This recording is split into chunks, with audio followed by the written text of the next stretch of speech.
Tunapozungumzia kwamba Uislamu umemnyanyua mwanamke, umempa hadhi mwanamke, umempa heshima mwanamke, ni vizuri ukawa na vielelezo katika nini. Huko nyuma alhamdulillah, kama mnakumbuka, tulisoma hali halisi aliyokuwa nayo mwanamke kabla Uislamu. Alichukuliwa ni kama bidhaa, anaweza kanunuliwa, kauzwa, hana haki ya kurithi, hata yakifiwa na mume, ndugu wa mume ndio wanapanga wamrithi, wamuozeshe, yani ni mtu hana thamani. Lakini ulipokuja Uislamu ukamtambua,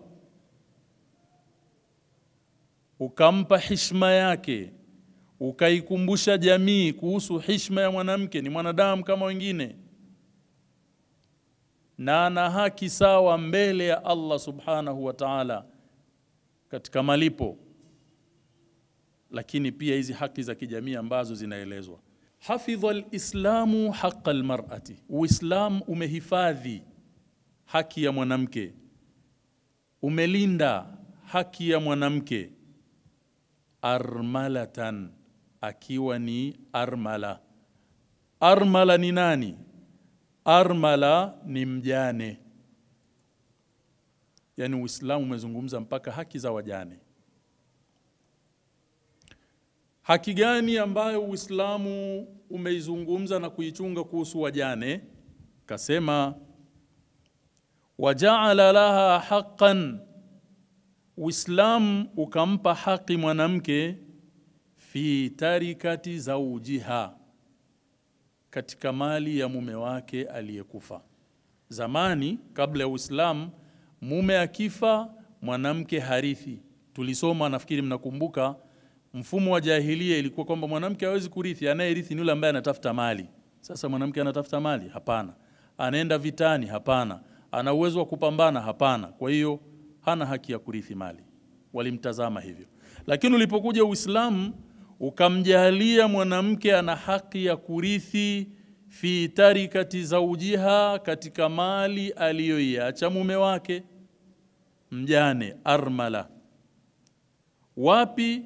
Allah subhanahu wa ta'ala akasema ndani ya Qur'an,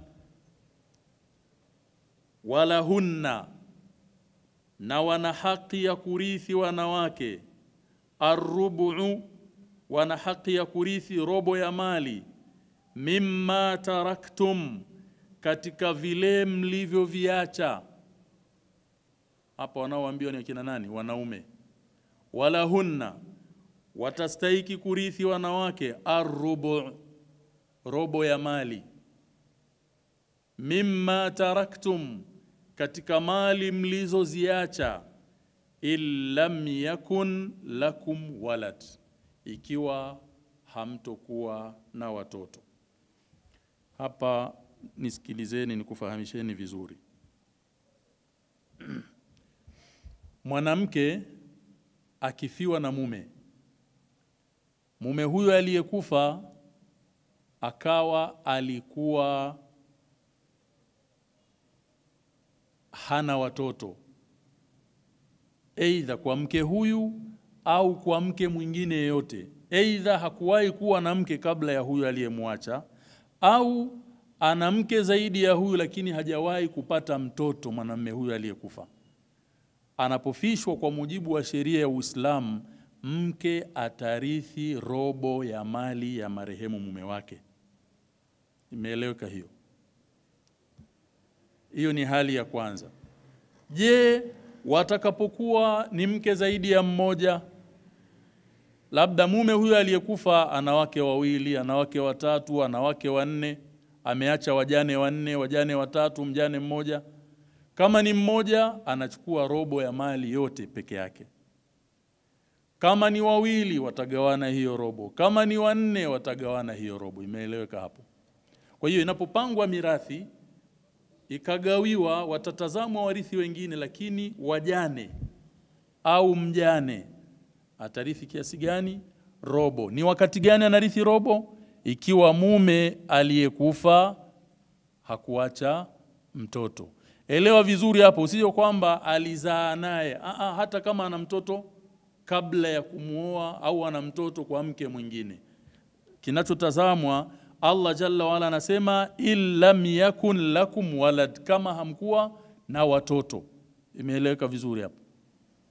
Kwa hiyo je, akiwa na watoto anahama huyu mwanamke kutoka kwenye robo anakwenda kwenye thumun. Thumun ni ngapi ya ngapi? 1/8 ya mali yote aliyoacha marehemu. Robo ni ngapi? 1/4 ya mali yote aliyoiacha marehemu. Pameeleweka vizuri hapo? Naam? Natamani nikiwauliza mnijibu.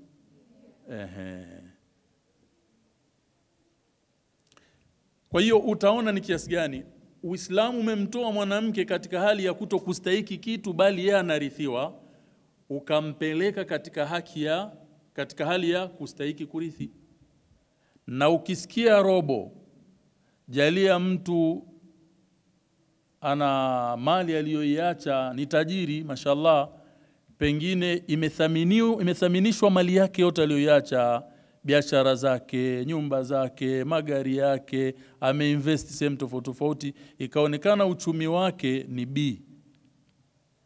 B ni nini? Bilioni. Robo ya bilioni ni ngapi? Yaani bilioni 1 ni milioni ngapi? Milioni? Ahsant. Unaondoka na milioni 500. Sawa. Aya, thumun 1/8. 1/8 ya mali yote. Sio kitu kidogo. Kwa hiyo anaweza mtu kujikuta kwa mfumo wa Uislamu ambao ni halali, utaratibu wa Mungu mwenyewe aliyetuumba, ukajikuta umetajirika kupitia neema ya ndoa. Wakati gani? Kwa hiyo tunasema mwanamke kama mke ana hali mbili za kurithi katika Uislamu. Ima arithi robo ya mali yote iliyoachwa na marehemu, ima arithi 1/8 ya mali yote iliyoachwa ambayo ni thumun. Ni wakati gani? Kwa masharti gani? Moja katika masharti, itakapokuwa mume amekufa hakuacha watoto, automatic mwanamke huyo aliyeachwa mjane anarithi robo ya mali. Sawa. Kama ana mtoto au watoto, anahama au wanahama kutoka kwenye robo wanakwenda kwenye thumun ambao ni 1/8. Allah jalla wa ala akaendelea kusema fa in kana lakum waladun, ikiwa mtakuwa mmeacha watoto, falahunna thumunu mimma taraktum, watapata thumun ya kile mlicho kiacha. Kwa hiyo hizo hali mbili tumezielewa. Naam. Aya hii ni aya ya 12 katika surati An-Nisa. Suratun Nisa.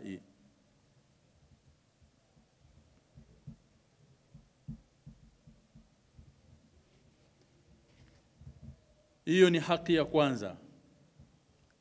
Namba 13 tukasoma hafidhal islamu, Uislamu umehifadhi haqqal mar'ati, haki ya mwanamke, fi talaqi qabla ad-dukhuli, amepewa haki pale atakapoachwa kabla hajakutana na mume wake, kabla hajamuingilia. Masala haya tuliyasoma huko nyuma kama mnakumbuka, kwamba inawezekanaje mtu kaolewa alafu ameachwa kabla ya kukutana. Naam, tulizisoma baadhi ya sababu huko nyuma. Kwa hiyo mtarudi mtajikumbusha. Sasa katika hali ya kawaida jamii inaweza kusema huyu hastahiki chochote. Kwa nini? Sasa ameachwa tu, atajaishi naye hata hivi. Hapana. Allah mwenyewe akaweka utaratibu akasema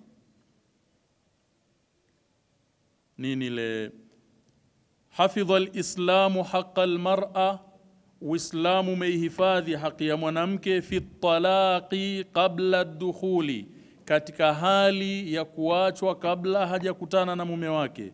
Wadhālika, haki yenyewe ni ipi? Ni hii adamul idda. Sheria imemuondoshea eda.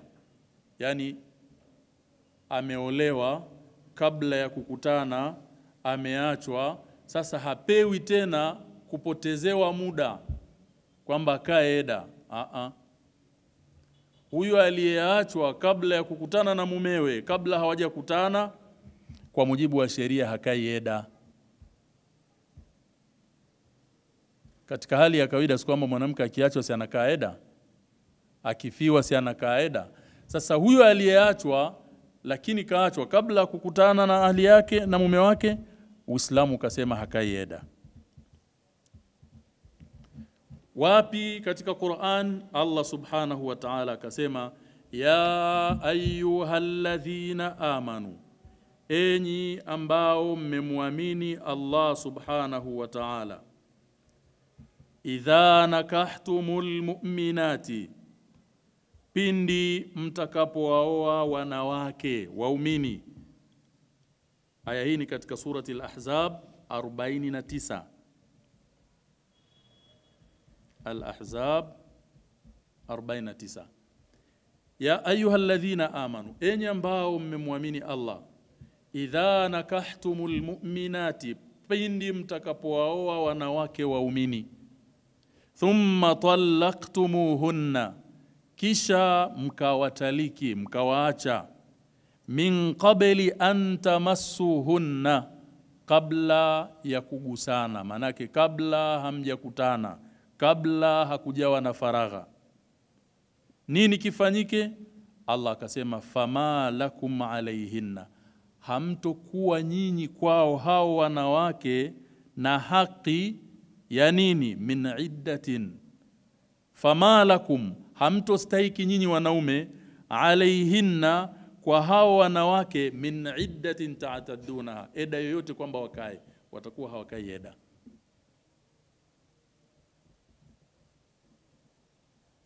Unaonaje kama ingelikuwa kwamba mwanamke huyu kaachwa alafu anaambiwa akae eda miezi 3? Anakalia nini? Hata hiyo ndoa yenyewe hajaionja, hajaitumikia ndoa, alafu akae eda. Manake kukaa eda ni kipindi cha faragha, hakuna mapambo, hakuna nini, hawezi kuchumbiwa, hawezi kuolewa. Yani anakuwa kama vile yuko kwenye kifungo fulani hivi, sababu haijulikani. Uislamu kwa kuwa ni dini inatoka kwa Allah subhanahu wa ta'ala, aliyetuumba, anayetujua vizuri, muadilifu, mwenye huruma na waja wake, akaweka utaratibu huo. Sasa ukitazama, je, ni wepesi sio wepesi? La shaka kwamba ni wepesi. Unaonaje mwanamke kabla ya Uislamu, zama za jahiliya, akifiwa anatengwa mwaka mzima, hachanganyiki na mtu, anawekwa kama ni chumba, kama ni nyumba ya peke yake, haogi mwaka mzima. Ndio ulikuwa utaratibu wao. Na siku akitoka anaoga yale maji, sio anamwaga, wana mambo fulani fulani wanafanya ya matambiko, na anazingatiwa kama ni mkosi. Ndio mambo yalikuwa hivyo. Uislamu ukaja ukanyanyua thamani na heshima ya mwanamke. Kwa hiyo ukiyajua haya, ukimsikia mtu anazungumza Uislamu umemkandamiza mwanamke kwa sababu hajui, msaidie kumuelewesha. Na ili umueleweshe lazima ujue kwanza ilikuwaje na sasa ikawaje. Ndiyo maana ya kusoma vitu hivi, tuweze kufanya mukarana, tuweze kukompare, hatimaye tujue thamani na neema ya Uislamu. Imeeleweka hiyo Naam. Tayib. Akasema hafidhal islamu haqqal mar'ati yatimatan. Uislamu haukuishia hapo, umehifadhi vile vile haki ya mwanamke hata akiwa ni yatima. Hapa tumeona haki yake akiwa mjane. 2, tumeona haki yake anapoachwa bila kukutana na mume wake. 3, tuangalie haki yake akiwa ni yatima. Imehifadhiwa vipi? Waja'ala laha minal maghanimi nasiba, pale ambapo Ja'ala laha, amewekewa, amepangiwa mwanamke huyu yatima, minal maghanimi, katika ngawira. Ngawira ni nini? Nani anajua ngawira? Naam.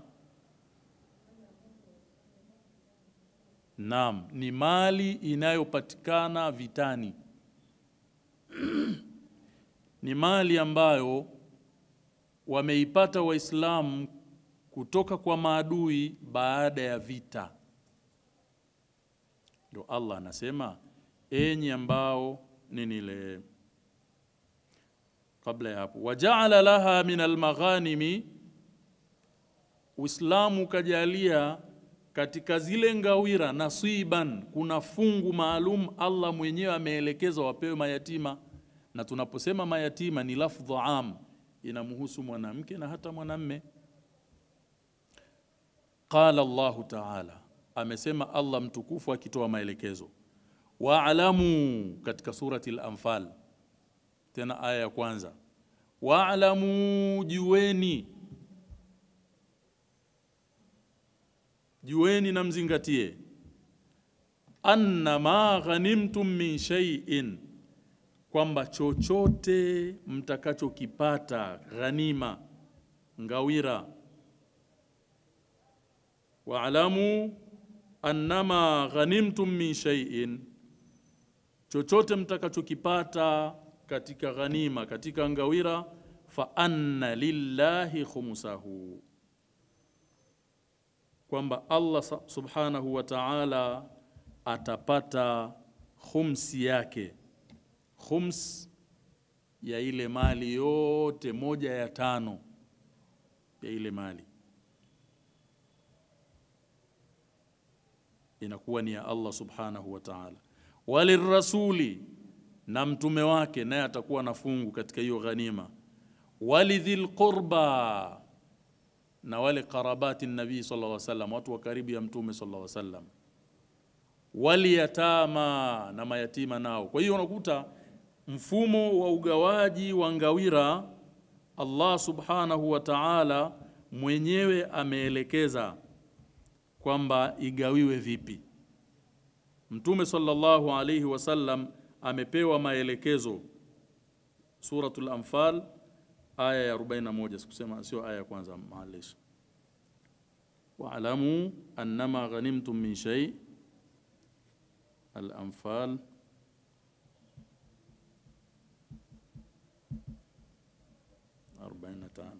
arobaini na moja.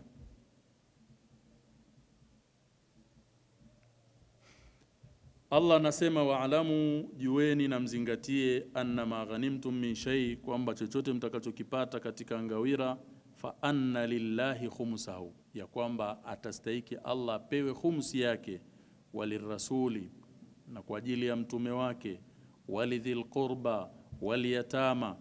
Allah akaelekeza hivyo. Kwa hiyo wakatambuliwa katika Uislamu kwamba watapata fungu.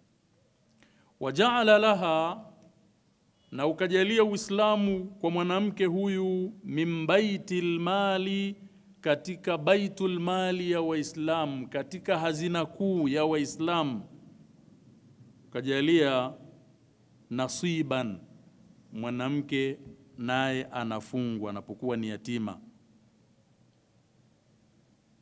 Qala Allah Ta'ala, anasema Allah subhanahu wa ta'ala, ma afa Allahu ala rasulihi min ahli alqura. Hapa Allah anaelekeza mgawanyo wa mali. Aya iliyotangulia anaelekeza mali iliyopatikana kutokana na vita igawiwe vipi. Aya hii anaelekeza mali iliyopatikana kutoka kwa maadui lakini sio kwa vita. Iko hivi, katika sheria au lugha ya sheria kuna al-ghanima. Ghanima ni ngawira, ni mali iliyopatikana baada ya mapigano. Al-fai'u ni mali imepatikana lakini hapakuwa na mapigano. Jeshi la Kiislamu limekwenda kwa adui, adui akaogopa akakimbia akaacha mali. Ile mali inaitwa fai. Al-fai'u. Ndio Allah akamwambia Mtume sallama, ma afa Allahu ala rasulihi min ahli alqura, zile mali ambazo Allah amempa mtume wake fai'i, zilizopatikana bila mapigano, min ahli alqura, kutoka kwa watu wa miji ambao mmeivamia kivita, falillahi walirrasuli walidhil qurba waliyatama. Allah anaelekeza liwepo fungu la Allah na mtume wake na hawa ahlu qaraba wa mtume sallama na mayatima. Inagawiwa hivyo kama alivyoelekeza Allah. Kwa hiyo naye kakumbukwa. Waja'ala laha fil qismati nasiban. Sio hivyo tu, bado Uislamu umemkumbuka mwanamke akiwa ni yatima hata katika mgao wa mirathi. Yani vipi? Iko hivi. Allah subhanahu wa ta'ala ameweka utaratibu, inapogawiwa mirathi, wale waliohudhuria katika mgao watu wamegawana. Kwa mfano, katika ukoo mzee amekufa, watu wamezika, wamemaliza, tumekaa kikao kwa ajili ya kugawa mirathi.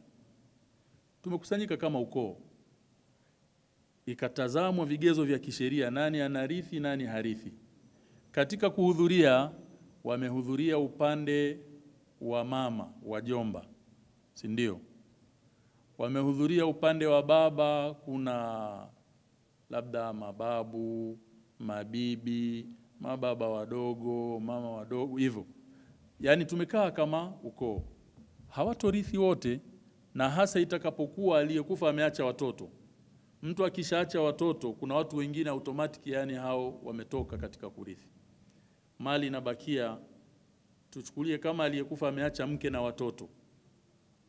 Kama ana mzazi, ni hao watu watatu. Haya makundi matatu tu. Baba na mama hawakosi kwa hali yoyote, labda kama wameritadi. Lakini vinginevyo baba na mama hawakosi katika mirathi. Na mke hakosi katika mirathi, au mume hakosi katika mirathi.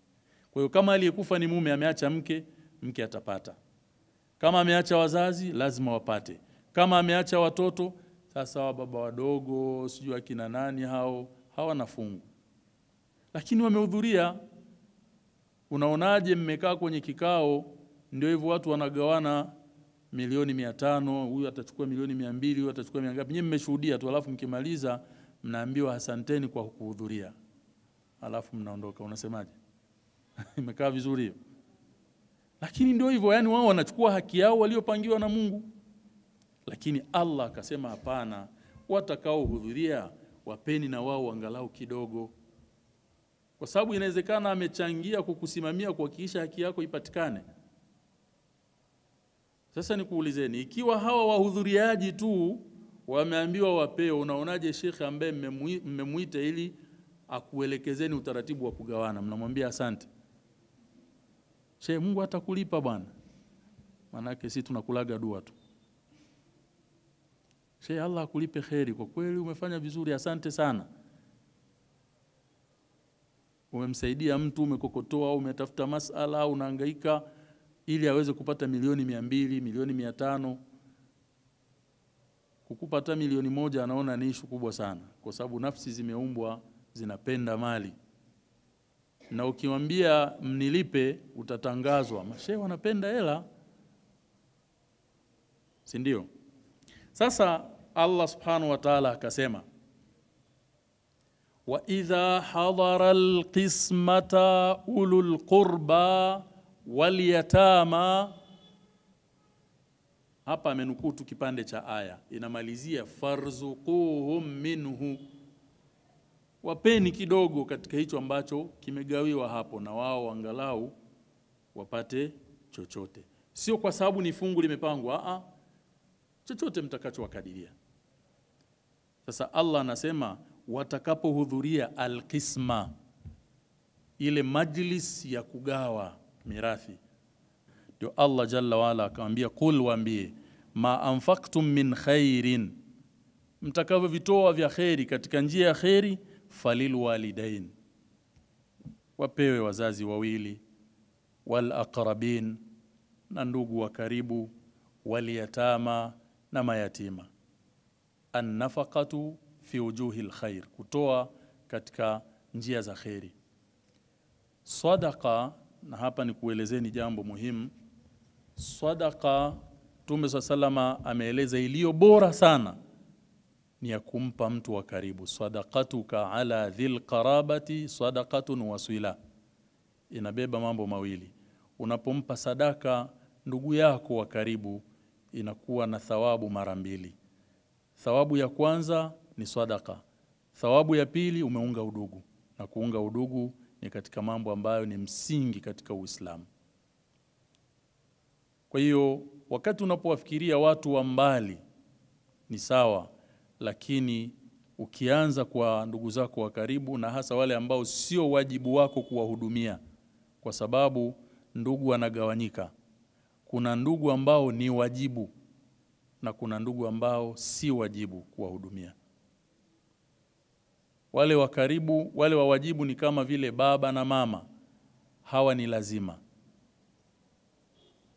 Watoto ni lazima, mke ni lazima. Lakini kuna ndugu ambao matumizi yao si juu yako katika mlango wa uwajibu. Hawa hata zaka inafaa kuwapa, sadaqa ziwaelekee, wa hakadha. Kwa hiyo leo tuishie vipengele hivi, nafikiri ni 4 au 5. Uislamu umempa haki mwanamke akiwa ni yatima.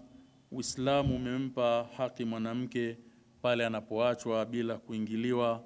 Uislamu umempa haki mwanamke hata akiwa ni yatima, akapewa katika ghanima, akapewa katika fai, akapewa katika kisma, bali akapewa katika matumizi au sadaka zile za kawaida. Tutakuja kuendelea kesho biidhnillah kuanzia kipengele hicho kinachofuata, haki ya mwanamke katika maisha ya kijamii. Mimi naishia hapo, kama lipo la kuuliza ambalo halikueleweka. Naam.